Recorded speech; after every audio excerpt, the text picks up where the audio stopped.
Bir zamanlar Çınar Köyü'nün neşeli çocuklarından biri olan Elif, bir çift parlak kırmızı ayakkabıya sahipti.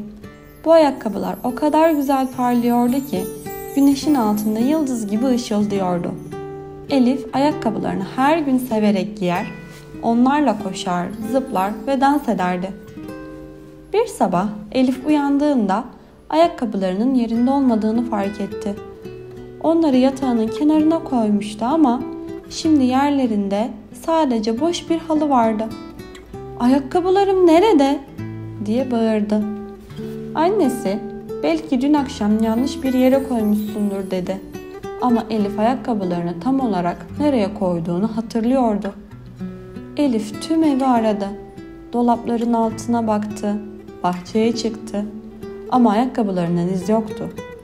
İşte tam o sırada bahçedeki yaşlı ceviz ağacının altından bir ses geldi.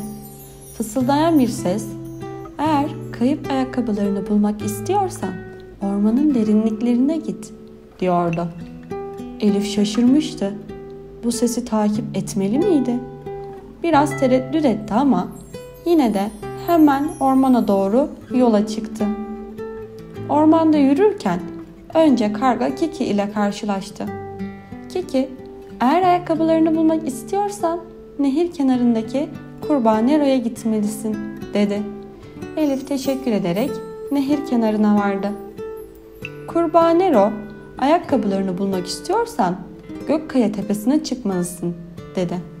Ancak bir şartı vardı. Elif'in sihirli bir şarkı söylemesi gerekiyordu. Elif biraz utansa da bir kuş gibi neşeli bir şarkı mırıldandı. Kurbağa Nero ona sihirli bir taş vererek, "Bu taş sana yol gösterecek," dedi. Elif Gökkaya Tepesi'ne vardığında bir ışık pırıltısı gördü. İşte oradaydı. Kayıp kırmızı ayakkabıları bir mantar evin kapısında duruyordu. Ama ayakkabıları koruyan minik bir peri vardı. Peri, "Bu ayakkabılar sihirli. Sana bu ayakkabıların hikayesini anlatmamı ister misin?" diye sordu ve hikayeyi anlatmaya başladı. Eskiden bu ayakkabılar başka bir çocuğa aitti. O çocuk arkadaşlarına sürekli yalan söylerdi. Bir gün arkadaşlarına ormanda sihirli bir hazine bulduğunu söyledi ama bu doğru değildi. Yalanına inanan arkadaşları hazinenin peşine düşerek saatlerce ormanda kayboldular ve çok korktular. Elif üzülerek, "Sonra ne oldu?" diye sordu. Peri devam etti.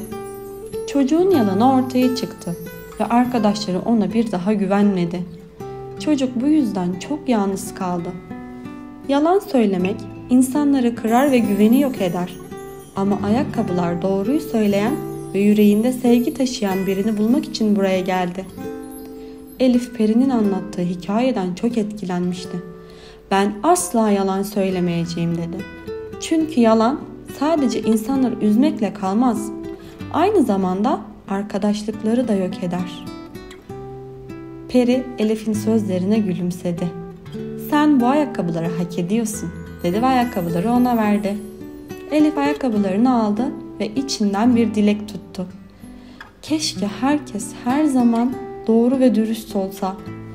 Ayakkabılar parladı ve masalsı bir rüzgar tüm köye yayıldı. O günden sonra Çınar Köyü'nde herkes daha mutlu ve daha dürüst bir hayat yaşamaya başladı. Tam o anda Elif uykusundan uyandı. Hemen ayakkabılarına baktı. Ayakkabıları bıraktığı yerde duruyordu.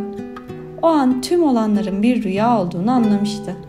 O günden sonra Elif her gün ayakkabılarını giyerken dürüst olmanın önemini kalbinde sakladı.